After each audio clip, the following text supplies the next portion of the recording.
j'espère que vous allez bien. Donc aujourd'hui, on va se retrouver pour parler des moments où j'ai pu douter avec ma jument.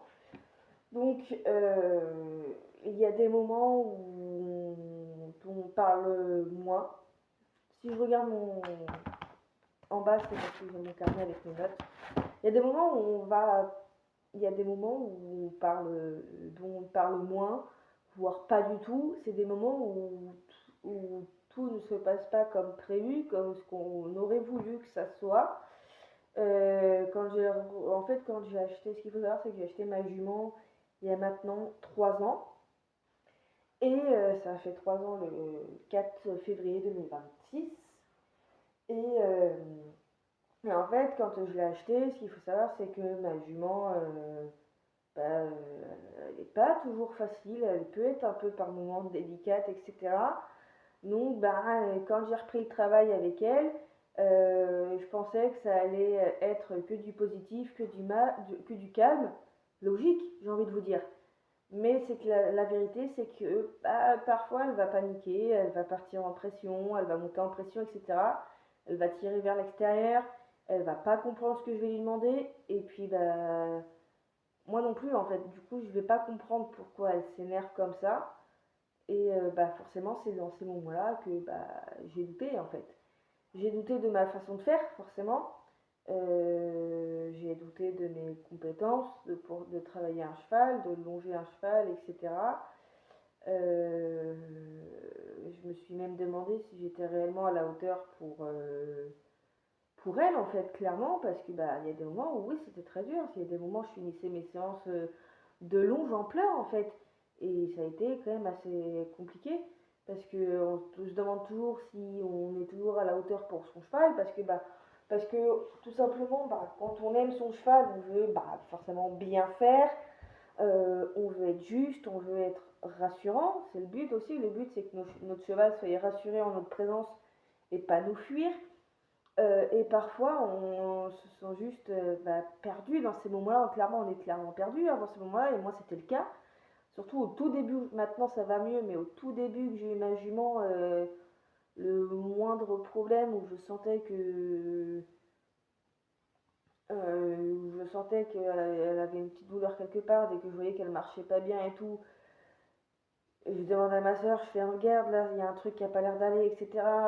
Comment je fais pour la travailler correctement dans le bon sens et tout. Il y a des moments où ouais, je finissais mes séances en pleurs, et il y a des moments où j'étais perdue, hein, clairement. Et il y a des séances où je suis rentrée clairement frustrée, en pleurs. Pas contre elle, hein, c'était pas forcément contre ma jument, mais c'était contre moi. Où je me suis demandé si j'en faisais trop ou pas assez. Est-ce que je demandais mal, ou si je n'aurais pas été trop vite. Si j'allais pas trop vite aussi, parce qu'il y avait peut-être ça. Et, mais avec le temps, j'ai compris quelque chose. C'est douter ne veut pas dire qu'on est mauvais. Avec le temps, depuis le temps que j'ai ma jument, j'ai compris une chose, c'est que forcément, c'est pas parce qu'on doute qu'on est nul. Ça veut dire qu'on se remet forcément en question pour comprendre les choses et essayer de faire mieux la fois d'après. Et ça, c'est déjà aimer son cheval correctement. Le fait qu'on doute, qu'on se remette en question, c'est l'aimer comme il se doit, comme il le mérite. Ce qu'il faut savoir, c'est que ma jument, parfois, elle aussi, elle doute, elle aussi, elle a peur, elle aussi, elle a lieu de... Et en fait, tout simplement, au lieu de vouloir réussir la séance à tout prix, j'ai commencé à vouloir la comprendre. Donc, c'est-à-dire l'observer dans le troupeau, à l'observer au travail, comment elle se déplaçait, pourquoi elle se comportait comme ça. J'ai demandé conseil à ma sœur, aux professionnels qui m'entouraient. Donc du coup, c'est ce qui m'a permis à réussir à mieux la comprendre au travail, ou même dans la vie de tous les jours. Et depuis que j'ai cherché euh, la connexion avec elle, plutôt qu'entre guillemets la performance à tout prix, que la jument va réussir sa séance de longe ou sa séance de travail à pied, et c'est ça, depuis que j'ai cherché ce côté relation avec elle et pas ce côté performance, bah tout est totalement différent. Il y a des moments où oui, c'est pas parfait. Il y a des moments où oui, j'aimerais bien que ça soit parfait. Mais il faut que j'arrête des fois d'être autant exigeante avec moi-même, en fait. Où j'ai clairement... faut qu'il y ait des moments où il faut juste éviter d'être exigeant avec soi-même. Parce que des fois, c'est pas parfait. Certes, ma vidéo là sera pas forcément parfaite, elle sera peut-être un petit peu brouillon, un peu moins fun pour vous, etc. que ce que je peux proposer, etc. en termes de vidéo. Mais au moins c'est sincère. C'est, je vous dis, les moments où j'ai pu douter avec mon cheval. Et voilà, après, maintenant, ça fait 3 ans que j'ai ma jument. Ça fait 3 ans qu'on travaille ensemble. Je la connais par cœur, elle me connaît par cœur. Euh, enfin voilà, après, ce que je crois surtout, c'est que c'est le plus important pour moi, c'est de travailler la relation avec mon cheval. C'est pas d'aller. Et moi, je me suis toujours dit ça. Depuis que je suis gamine, depuis que je monte à cheval, je me suis toujours dit le jour où j'ai mon cheval, je vais pas chercher la performance. Je vais pas aller m'amuser à sauter de 130, 1m30 tous les week-ends. Si mon cheval va pas bien, si on se comprend pas, si c'est compliqué à la maison, je vais pas m'amuser à aller sortir en concours. Et ben là, c'est pareil. Même si avec ma jument, c'est pareil. Je vais pas vouloir à tout prix aller faire un concours d'équitation ou autre si mon cheval, si j'arrive pas à faire un travail correct avec ma jument à la maison. Et ben là, en fait, le plus important, c'est d'avoir compris ça. Chercher la relation fusionnelle avec son cheval au lieu de la performance d'abord. Et pour moi, ça, c'est le plus important.